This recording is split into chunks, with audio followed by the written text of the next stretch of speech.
Amén. Gracias, Jesús. Va a llegar un momento en que va a ser un pan sin levadura, un pan sin corrupción. Debemos de convertirnos en un pan sin corrupción. Gracias, Jesús. Después el pan era mezclado con aceite. ¿De qué nos habla el aceite? Del Espíritu Santo. Debemos ser mezclados con el Espíritu Santo. Debemos adquirir los frutos del Espíritu Santo. Amén.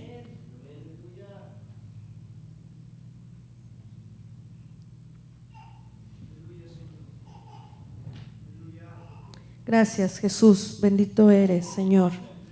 Gracias. ¿Cuántos de los que estamos aquí le damos gracias a Dios por su palabra?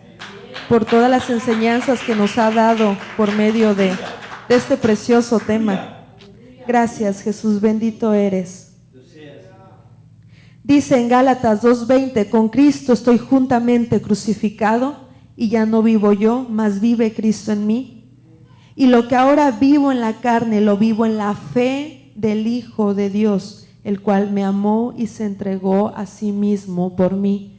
Cada columna de 6 panes tenía incienso. Aquí vemos el incienso puesto en cada columna de 6 panes. El incienso nos habla de fe. Ahora vivo en la fe del Hijo de Dios.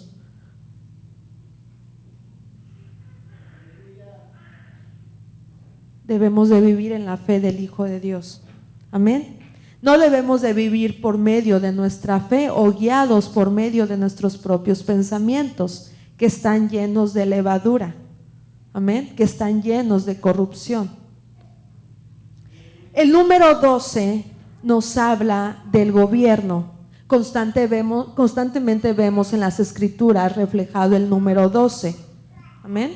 ¿Alguien me quiere recordar acerca de algo que recuerde del número 12 en las Escrituras? Las 12 tribus. ¿Qué más? Las 12 piedras. Los 12 nombres gubernamentales del Señor. Ajá. Las 12 piedras en el Turín y Urim y Tumín, que tenían el pectoral del sacerdote. ¿Qué más? 12 nombres, 12 panes. 12 tribus, las 12 puertas en la nueva ciudad. ¿Sí? Amén. El número 12 nos habla de gobierno. Debemos de formar el número 12 en nuestras vidas, los 12 discípulos, los 12 apóstoles escogidos por Jesucristo, para hallarle que fueron más seguidores que Jesucristo tuvo, pero Él escogió a 12 personas que estuvieran con Él. Para eso fueron escogidos, dice la palabra de Dios que los escogió para que estuvieran con Él, pero no estuvieron. Recuerdan que al final estuvo solo Jesucristo. Cuando murió en la cruz, nadie estaba con Él, estaba solo. Nuestro caminar debe ser solo, hermano. Su caminar no debe depender de su hermano, de su esposo, de su hijo, de su hija, de su esposa. Nuestro caminar es personal. Claro, somos mandados a animar a nuestro hermano, animar a nuestro prójimo y orar por él, pero su salvación es personal. Su salvación no va a depender de su familia, su salvación no va a depender de sus hijos. Si sus hijos quieren caminar con Dios, qué bueno, y si no, nuestra responsabilidad es que usted ore por ellos. Pero no depende, si usted es salvo, no depende de la elección de los demás. Cada quien tiene su propia elección y cada quien es responsable y cada quien le va a dar cuentas de la vida que Dios le dio a él. Amén. Jesucristo terminó su caminar solo, no dependió de sus discípulos, siendo que los había escogido para estar con él. Pero vemos constantemente el número 12 reflejado en las Escrituras, que nos habla del gobierno de Dios. Eran 12 panes que estaban allí.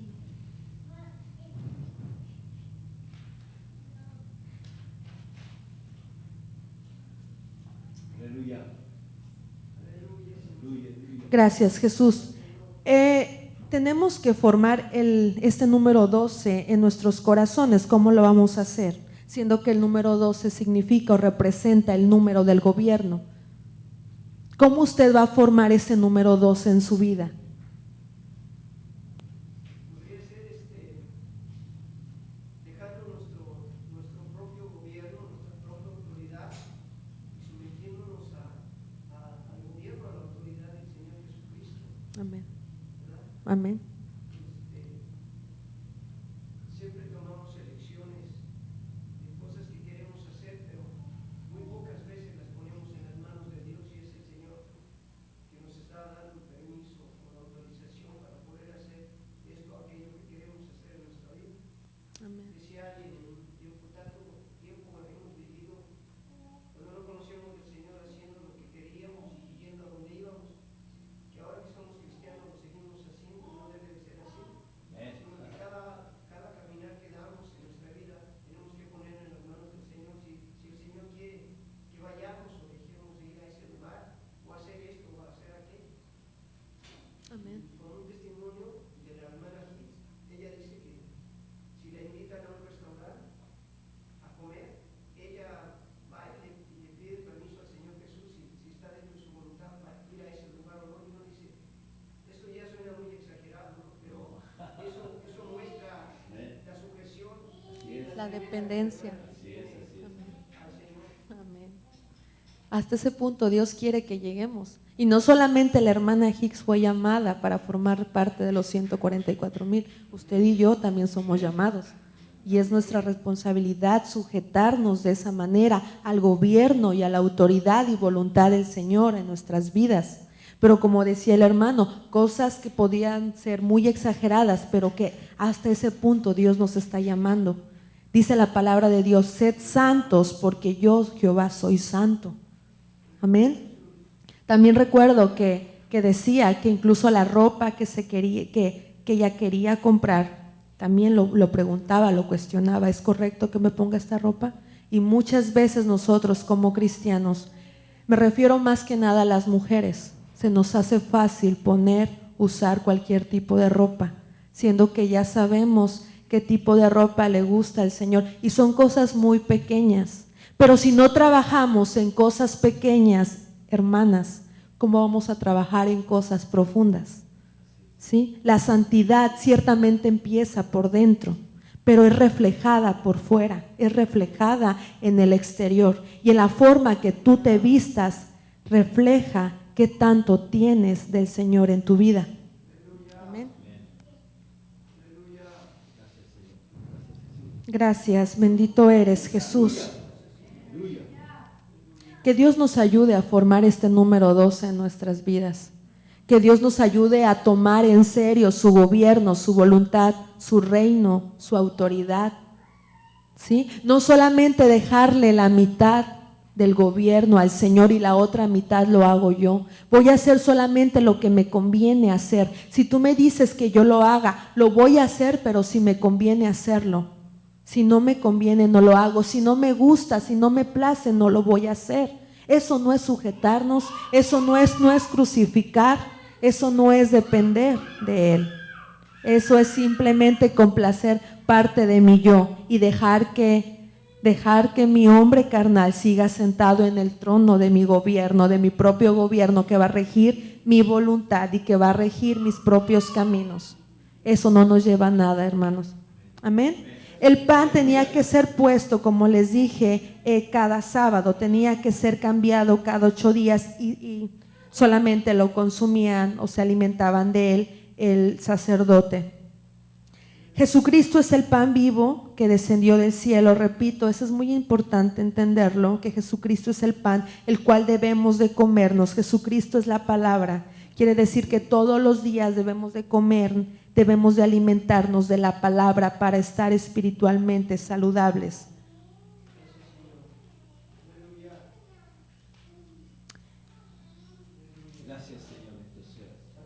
En Jeremías 15:16 dice, fueron halladas tus palabras y yo las comí.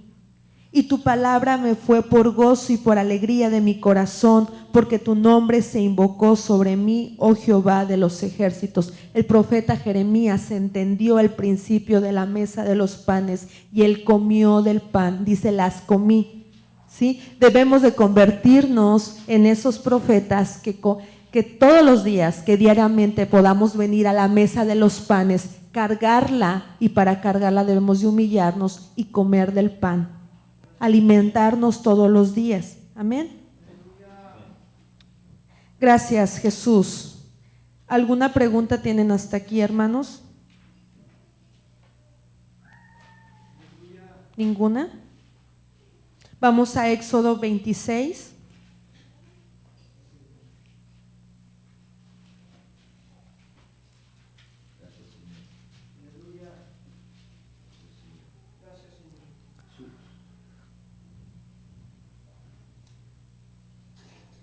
Se los voy a leer rápidamente yo. Éxodo 26 del 31 al 37. También harás un velo de azul, púrpura, carmesí y lino torcido. Será hecho de obra primorosa con querubines, y lo pondrás sobre 4 columnas de madera de acacia cubiertas de oro, sus capiteles de oro sobre basas de plata. Y pondrás el velo debajo de los corchetes y meterás allí el velo adentro. El arca del testimonio y aquel velo os hará separación entre el lugar santo y lugar santísimo.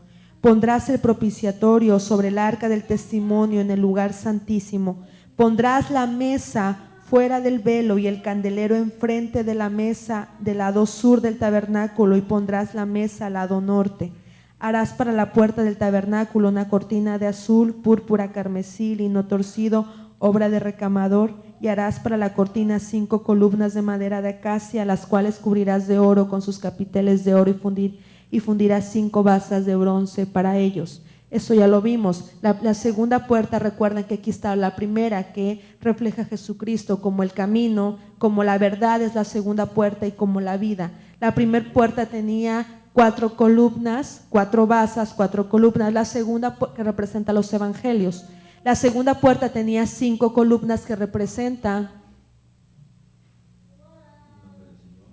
las columnas, eran 5. Las epístolas representan los escritores de las epístolas. Recuerden que vimos que eran Pablo, Santiago, Juan, Pedro, el último, Judas. Ok, aquí vemos a Jesucristo en la segunda puerta como la verdad, que es el lugar santo, y vemos la última puerta que tenía. ¿Recuerdan de qué estaba hecho el velo o la puerta de la segunda entrada? Ya vimos los 4 materiales que hemos visto constantemente: cárdeno, púrpura, lino torcido y carmesí, ¿sí? Que era también, tenía querubines, era bordado con querubines. Ahora vamos a ver la puerta que estaba al final, que daba separación, ahí dice la palabra, del lugar santo y al lugar santísimo, que es Jesucristo como la vida. Amén. Tenía también 4 columnas, como la primer puerta que tenía 4 columnas. También estas 4 columnas nos hablan de los evangelios, Mateo, Marcos, Lucas y Juan, que nos hablan de Jesucristo como la vida. Amén. Eran columnas de madera cubiertas de oro sobre columnas de plata. Estas eran columnas, ¿recuerdan las columnas de alrededor de qué eran? De metal, de bronce. Y estas eran columnas de plata. La plata nos habla de la redención. De eso nos habla la plata, de la redención. El velo de la tercera puerta también estaba hecho de púrpura, carmesí, lino torcido y cárdeno. Ya vimos qué significa cada color. Ya entendimos el significado de cada color. Solamente para recordar, el cárdeno nos habla de Jesucristo como Hijo de Dios. El púrpura nos habla, a ver, ayúdenme. El púrpura nos habla de Jesucristo como Rey. El carmesí nos habla de Jesucristo como siervo. El lino nos habla de la justicia y de la santidad de Jesucristo. Amén. También esta última puerta, que es Jesucristo como la vida, nos habla, tiene estos 4 colores y nos habla de estas 4 naturalezas o estas 4 porciones del nombre de Jesucristo: siervo, hijo de Dios, rey y Jesucristo como santo y justo. Amén. Este velo es interesante. La palabra velo significa, en hebreo es poreket.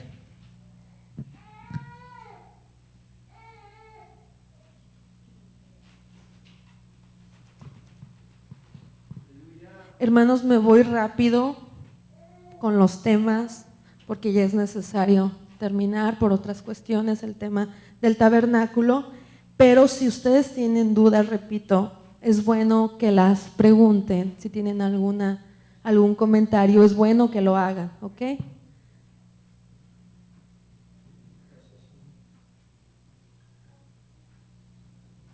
Velo viene del hebreo poreket, que significa quebrar, rasgar, separar.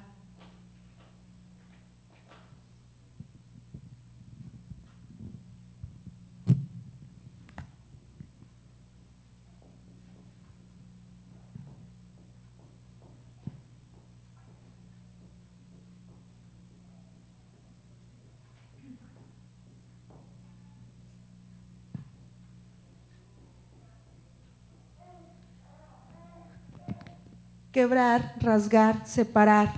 Una cosa que divide, una cosa que tiene algo adentro oculto.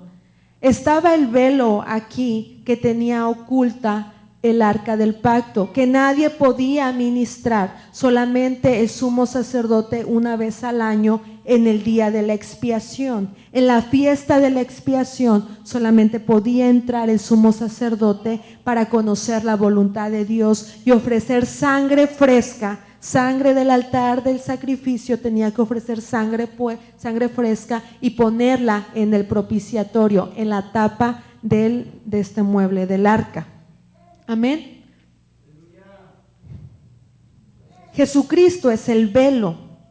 Jesucristo fue hecho velo por amor a nosotros. Jesucristo fue quebrado, fue rasgado, fue separado de la compañía de su Padre.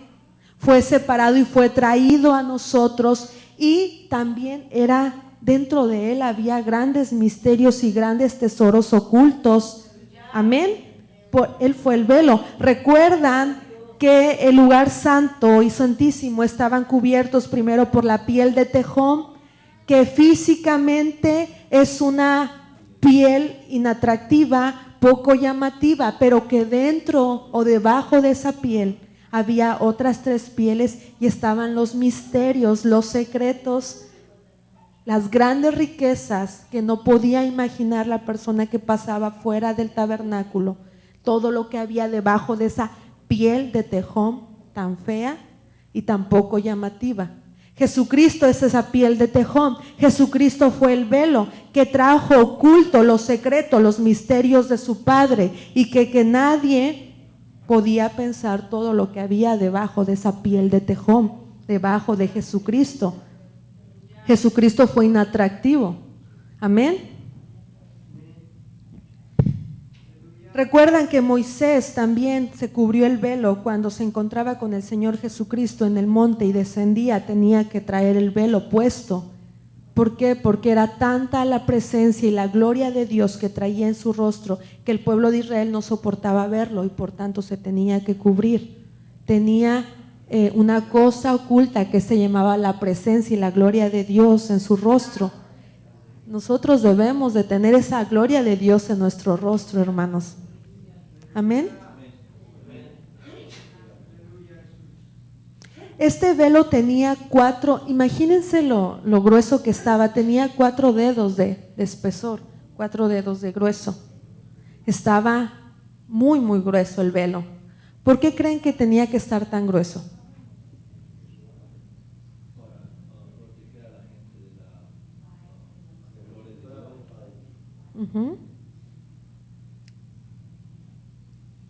Porque nadie podía entrar allí. Y tampoco, también la gloria de Dios era tan fuerte que no podía traspasar el lugar santo, ¿sí? Tenía que ser algo que tenía que estar sumamente guardado, resguardado. También por eso estaban los querubines que guardaban la gloria de Dios que emanaba del arca del pacto. Es por eso que tenía que estar resguardado, cubierto, tenía que estar oculto por medio de ese velo que tenía los 4 colores. Vamos a Mateo 27, del 51 al 53.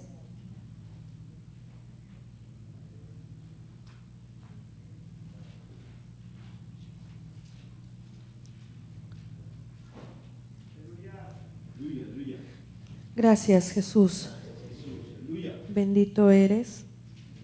Bendito eres, Jesús, te alabamos y te bendecimos. Mateo 27, del 51 al 53. ¿Alguien lo puede leer fuerte, por favor? Y todos pongamos atención a lo que… Y he aquí el velo del templo se rasgó en dos, de arriba abajo, y la tierra tembló, y las rocas se partieron, y se abrieron los sepulcros, y muchos cuerpos de santos que habían dormido se levantaron, y saliendo de los sepulcros después de la resurrección de él, vinieron a la santa ciudad y aparecieron a muchos. Amén. ¿Aquí qué nos narra? La resurrección. ¿Cuándo? Del velo que se rasgó. ¿Cuándo se rasgó el velo? Cuando Jesucristo murió. Fue una doble rasgadura, se podría decir, porque Jesucristo es el velo. Jesucristo, cuando fue muerto, cuando fue crucificado, fue rasgado, fue roto, fue separado, fue quebrado por amor a nosotros, ¿sí? Ahí fue una rasgadura que Jesucristo tuvo. Eso fue se puede decir que en lo natural, Jesucristo fue rasgado. Pero también Jesucristo, como el velo del tabernáculo que estaba en la tercera puerta, también fue rasgado. ¿Por qué? Porque cuando Jesucristo murió, en ese momento el velo que estaba en el templo se rompió, se rasgó de arriba hacia abajo, se rasgó en forma de cruz. Quiere decir que por su cruz, por su muerte, ya podemos tener entrada al lugar santísimo. Eso quiere decir que solamente por medio de la sangre de Jesucristo, como el Cordero Pascual, como el Cordero inmolado, como el Cordero de la expiación, por medio de su muerte, ya todas las personas tuvieron entrada al lugar santísimo. Ese velo que fue rasgado en ese tiempo era el mismo velo. Hay que recordar, cuando Jesucristo murió, el tabernáculo ya no existía, porque eso existió años atrás. Amén. Ok, históricamente vamos a entenderlo. Primero existió el tabernáculo, ¿sí? Después desapareció. El tabernáculo era una imagen del Señor Jesucristo, del Hijo de Dios. Después Dios instituyó que se construyera el templo de Salomón. El templo de Salomón es una imagen del Padre. El tabernáculo era una imagen del Hijo. El templo de Salomón era una imagen del Padre. Pero también en el templo de Salomón estaban los mismos muebles, pero con una doble dimensión que representaba la naturaleza del Padre. El Padre es mayor que el Hijo. Él lo dijo. Jesucristo dijo: el Padre es mayor que yo, pero quien me ha visto a mí ha visto al Padre. Amén. Entonces, el velo del tabernáculo también fue puesto en el templo de Salomón, en el templo que reflejaba al Padre. Cuando Jesucristo murió, estaba el mismo velo de 4 dedos de espesor, pero cuando fue crucificado, ese velo se rasgó, ese velo se rompió. Amén. Amén. Amén. Aleluya. Gracias, Jesús. Amén. Amén. Siempre yo había escuchado que ese velo se había roto, ¿verdad? Y pues la hermana siempre tiene revelación del Señor, ¿verdad? Ese velo el Padre lo rompió. Ese velo que estaba en el templo de Salomón, cuando murió Jesús, el Padre celestial, fue el que rasgó ese velo. Y porque usted lo había dicho hace rato, ahí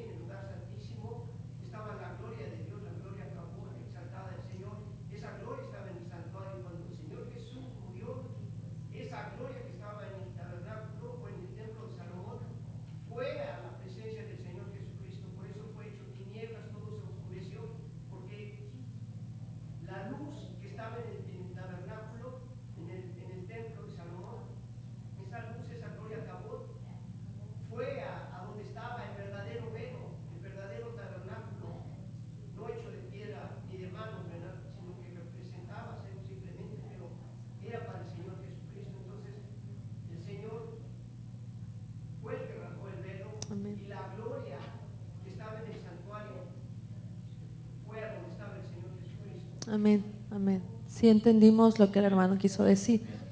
Ok, aquí estaba la gloria exaltada, la gloria cabot, como dice el hermano, que separaba al lugar santo y lugar santísimo, y que nadie podía experimentar esta gloria, solamente una persona. Cuando Jesucristo murió y se fue roto el velo por medio del Padre, ya todos podemos, eso quiere decir que tenemos entrada. Después de la muerte de Jesucristo, tenemos entrada usted y yo al lugar santísimo. Podemos experimentar esa gloria exaltada del trono de Dios, porque el arca del pacto era el trono de Dios en medio de su pueblo. Tenemos ya, hermanos, tenemos ya en medio de nosotros el trono de Dios.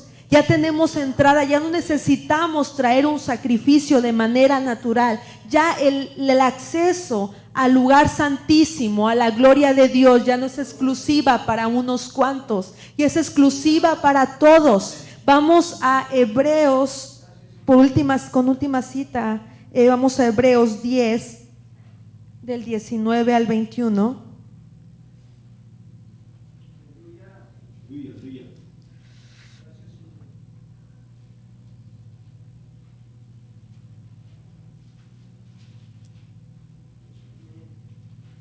¿Alguien lo puede leer, por favor? Hebreos 10, del 19 al 21. Así que, hermanos, teniendo libertad para entrar en el santuario por la sangre de Jesucristo, por el camino que Él nos consagró nuevo y vivo, por el velo, esto es, por su carne, y teniendo un gran sacerdote sobre la casa de Dios. Amén. Amén. ¿Sí pusieron atención a lo que dice aquí? Por medio de la muerte de Jesucristo tenemos acceso y tenemos entrada al lugar santísimo. Eso debe de emocionarnos, hermano. Eso debe de provocar gozo y gratitud en nuestro corazón. ¿Sí? Porque tenemos, aquí estaba la cabeza, aquí. Recuerden que el tabernáculo es una imagen del cuerpo de Jesucristo, lo podemos ver ahí en el diagrama, ¿sí? El candelero estaba a la parte sur del tabernáculo, la mesa de los panes estaba en el lado norte. El arca del pacto, donde está la gloria de Dios, estaba a su cabeza. Somos llamados a crecer a la cabeza de Jesucristo, no somos llamados a quedarnos en los pies. No solamente somos llamados a quedarnos en el lugar de la prueba, en el lugar del desierto, en el lugar de la aflicción. Somos llamados para crecer aquí, pero con el fin de llegar acá, de llegar a la cabeza, de crecer a la estatura del Señor Jesucristo, en la plenitud de su nombre. Pero ya no hay obstáculo, por medio de su sacrificio ya no hay obstáculo para entrar aquí. Ya la puerta está abierta, el velo se rasgó. Usted ni yo tenemos pretexto para decir: no pude, Señor. No quise, no quiero crecer. Ya podemos crecer, hermanos, hasta la cabeza del Señor Jesucristo, donde está el estrado de los pies del Padre. Ya podemos crecer hasta allí. Lo que pasa que no queremos y somos tan conformistas. Somos cristianos conformistas, somos cristianos que nos moldeamos a los placeres de este mundo, somos cristianos flojos, somos cristianos perezosos, que si no queremos muchas veces poner sangre, fuego y agua, ¿cómo vamos a crecer a la cabeza, hermanos? ¿Cómo vamos a crecer en la cabeza si no oramos con cosas tan sencillas y tan simples? ¿Cómo decimos amar al Señor? ¿Cómo decimos querer ser igual a Él si en la semana no escudriñamos las Escrituras? Si en la semana no aplicamos ni nos acordamos de su sangre, no nos acordamos de leer la Biblia, no nos acordamos de abrirla para ver qué es lo que quiere Dios a mi vida. No me acuerdo de orar, no me acuerdo de su palabra, menos me acuerdo que Él es el pan de vida, menos lo voy a comer. Y eso va a provocar que yo no tenga sed ni hambre de Él. ¿Cómo voy a crecer a la cabeza? No queremos hacerlo, hermanos. Y no hay pretexto delante de Dios, porque Jesucristo para eso fue enviado, para abrir camino al Padre, para abrir camino al lugar santísimo. Amén. Gracias, Jesús. Ayúdanos, Señor. Ayúdanos, Jesús. El arca del pacto, que era el último mueble, también era de madera cubierta de oro. Estaba al nivel de la cabeza. Y cuando Dios le dijo a Moisés que construyera el tabernáculo, las 4 veces que le dio el plano, le dijo que lo construyera de arriba abajo. O sea, primero las 4 veces le dio el plano de construirlo de la cabeza a los pies. ¿Esto qué quiere decir? Ya lo vimos anteriormente. Siendo que ahí estaba, el arca del pacto representa el trono de Dios, representa la gloria de Dios. Era el trono de Dios en medio de su pueblo. ¿Qué le dice a usted el hecho de que Dios le haya dicho a Moisés que lo construyera, dándole primero el orden de arriba hacia abajo? Tiene un significado esto. ¿Alguien quiere decir que entiende?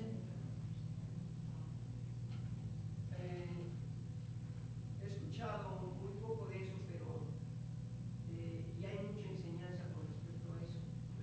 Pero lo que escuchaba yo es que el Padre, estando en su trono, en su gloria, Él bajó, Él se humilló a nuestro nivel. Y a nosotros nos parece algo, bueno, sí, el Señor estaba en su trono, estaba en su gloria y Él bajó y se humilló a nuestra condición, ¿verdad?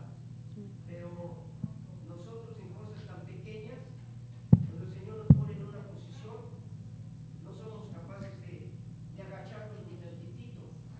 Y sin embargo el Señor estando en su trono de gloria, Él bajó, Él estando arriba, Él se bajó y se puso a la condición de nosotros que somos polvo. Y a uno le suena fácil eso, pero eso no es fácil hacerlo. Amén. Amén. Gracias, hermano. El hermano le dio al punto. Es Dios, por algo Dios le dijo a Moisés, construye el arca, construye el tabernáculo de arriba hacia abajo. Primero le dio cómo hacer el arca, después le dijo cómo hacer el velo, el altar del incienso y todo hasta llegar al primer mueble, que es el altar del sacrificio. Le dio el plano de arriba hacia abajo. Eso quiere decir, como el hermano mencionaba, que es Jesucristo viniendo al hombre, es Jesucristo descendiendo al hombre pecador. Nosotros, por elección, hermano, por elección nosotros no elegimos amar a Dios. Le amamos, dice la palabra, porque Él nos amó primero. Somos salvos porque Él se compadeció de nosotros. Somos salvos por gracia, no somos salvos por nuestras obras ni porque quisimos ser salvos. Nosotros no queremos ser salvos. Si lo somos es porque Jesucristo ha puesto el querer como el hacer, por su buena voluntad. Es Jesucristo bajando al hombre, es Jesucristo, es la cabeza descendiendo al hombre para que posteriormente el hombre pueda subir nuevamente a Jesucristo cuando el velo fue roto. Es Jesucristo bajando para que nosotros podamos otra vez subir a Él. Es Dios humillándose, tomando nuestra forma para que nosotros tomemos la forma de Él. Recuerdan que cuando el hombre pecó en el huerto, Jesucristo, ¿qué pasó con Dios? En ese momento, ¿recuerdan la narración? ¿Qué hizo el hombre? Se escondió. El hombre por naturaleza no suele buscar a Dios. Nosotros nos escondemos, nuestra naturaleza corrupta y pecaminosa se esconde de Dios, se esconde de la presencia de Dios, pero Dios sabía que el hombre no iba a buscarlo. ¿Qué tuvo que hacer Dios? Bajar y buscarlo a él. Le dijo, ¿dónde estás tú? ¿Por qué te estás escondiendo? Fue cuando el hombre le dijo, pues es que la mujer que me diste hizo que cometiera este pecado y me dio del fruto, le echó la culpa a la mujer. Y la mujer le echó la culpa a la serpiente. Culpamos a los demás. Dios viene por su misericordia y nos busca, nos encuentra, nos muestra nuestro pecado y dice, ¿por qué te escondes? Señor, pero es que Ay, pero es que mira, pequé porque mi esposo, mi esposa, mi hijo me provocaron. Y va el Señor con la esposa, con el hijo. ¿Y por qué hiciste eso? Es que mira, porque pasó esto y esto lo hice. Por naturaleza estamos culpando siempre a los demás, ¿verdad? No reconocemos nuestro pecado, pero es Dios descendiendo al hombre. Amén. El arca del pacto, ya para terminar, tenía una corona también, que este mueble todavía no la tiene, pero también tenía una corona. Eso representa que Jesucristo, que el Hijo de Dios quiere reinar nuevamente en nuestras vidas, quiere instituir su reino en nosotros, ¿sí? En la antigüedad, en ese tiempo cuando fue construido el tabernáculo, fue puesta esa corona alrededor porque Dios quería que el sumo sacerdote fuera quien reinara al pueblo. Pero vamos a ir a Primera de Samuel 8, es la última cita ya. Primera de Samuel 8, del 4 al 7. ¿Alguien lo puede leer, por favor?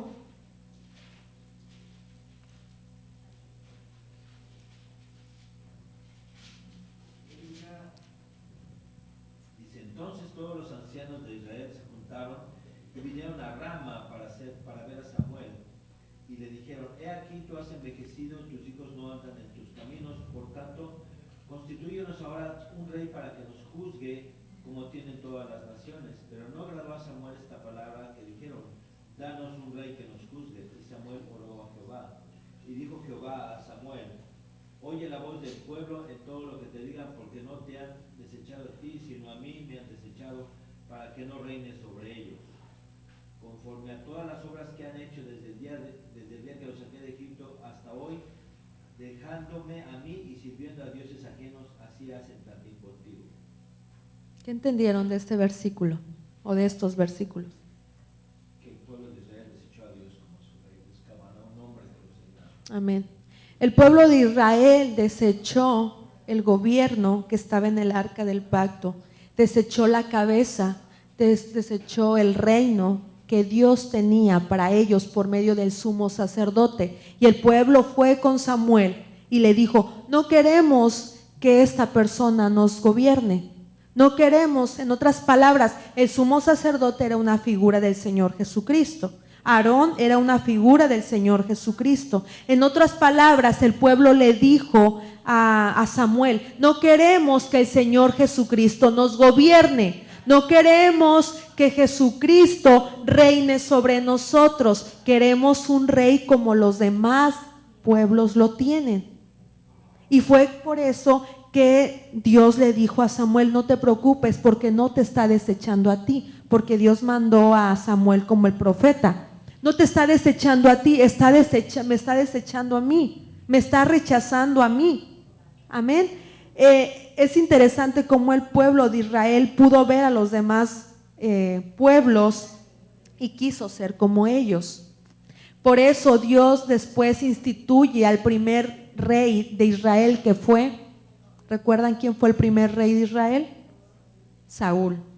Saúl fue el primer rey de Israel que fue puesto por la voluntad permisiva de Dios. No fue puesto por la voluntad perfecta de Dios, porque Dios no quería instituir a Saúl como rey. Dios no lo quería, pero dado la necedad y la terquedad del pueblo, estar insistiendo, nosotros queremos un rey como los demás pueblos lo tienen, es por eso que Dios levantó a Saúl, pero Dios no quería levantar a Saúl. Amén. Dios quería que él siguiera gobernando por medio del sumo sacerdote. Es lo mismo que hacemos nosotros ahora, hermanos. Vemos cosas del mundo, vemos cosas de afuera y nos queremos parecer a ellos. En muchas cosas. Usted conoce su vida y usted sabe cómo aplicar este principio a la vida de cada uno. Nosotros somos como el pueblo de Israel. Nosotros rechazamos todos los días el gobierno y la autoridad de Dios en nuestras vidas. Decimos, no quiero que me gobiernes tú, Prefiero que me gobierne otra cosa, algo que me guste, algo que me plazca, algo que me motive, algo que me agrade, que complazca mi carne. ¿Sí? Señor, tu voluntad me dice a las mujeres que no me corte el cabello, pero yo no quiero. A mí eso no me complace. Tu voluntad dice que no haga esto, que no haga aquello. Pero yo no quiero. Yo quiero parecerme, por ejemplo, las mujeres. La voluntad de Dios es no cortarse el cabello, pero las mujeres luego decimos, yo me quiero parecer a tal o cual mujer, quiero ser como ella. Rechazo tu voluntad, Señor, y yo me quiero parecer a esa persona. ¿Sí? Son muchas cosas, puse ese ejemplo porque fue el primero que se me ocurrió. Pero son muchas cosas en las cuales no queremos sujetarnos a la voluntad de Dios y queremos parecernos a otras personas y que esas personas nos gobiernen o esos hábitos o esos placeres gobiernen nuestras vidas, siendo que eso va a producir muerte. Eso le produjo muerte al pueblo de Israel, desobedecer a Dios y decir, no me importa tu gobierno, queremos un rey como los demás pueblos lo tienen, lo queremos. Eso trajo muerte al pueblo de Dios. Amén. El tema del arca es un tema un poco más extenso, solamente mencioné algunas cosas para que pudiéramos tener una introducción general de lo que implica la enseñanza que Dios tiene a través del arca del pacto. Para la siguiente clase vamos a terminar con este tema y vamos a ver otras cosas. Perdón por irme muy rápido, no quiero ir, realmente me preocupa irme tan rápido porque estamos perdiendo algunos detalles que también son importantes mencionar y que también nos ayudan mucho para entender lo que Dios nos quiere decir. Pero yo les repito, si tienen alguna pregunta, algún comentario, alguna duda, háganla. Es tiempo de que aprendamos este tema. Por algo, Dios permitió que en este tiempo estudiáramos el tema del tabernáculo, que es la base de nuestra doctrina, es un reflejo de nuestro caminar con Cristo, es cómo podemos crecer y ser como Él hasta llegar a la cabeza, pero es importante que lo entendamos, es importante que nos quede claro qué era el tabernáculo y la aplicación que tiene ese tema para nuestras vidas. ¿Alguien tiene alguna pregunta para terminar? ¿Algo que quiera comentar? Cuando cambiaban los panes, cada semana cambiaban el incienso, o el incienso era algo que estaba cubierto por la gloria de Dios. También se cambiaba el incienso, que era traído del altar del perfume, del incienso del altar. Recuerden que no podía ser fuego. Todo el fuego que se ocupaba aquí, ¿de dónde procedía? Del altar. Y el fuego que estaba aquí descendía del arca del pacto. Era un fuego, era por medio de la columna de fuego que subía de aquí y que después descendía para consumir el sacrificio. Amén. ¿Alguna duda? ¿Alguna pregunta? ¿Algo que quieran comentar? ¿Están aprendiendo? Estamos aprendiendo todos, ¿verdad? Amén. Bueno, Dios les bendiga, eso es todo. Y para la siguiente clase vengan con muchas ganas de aprender. Dios les bendiga.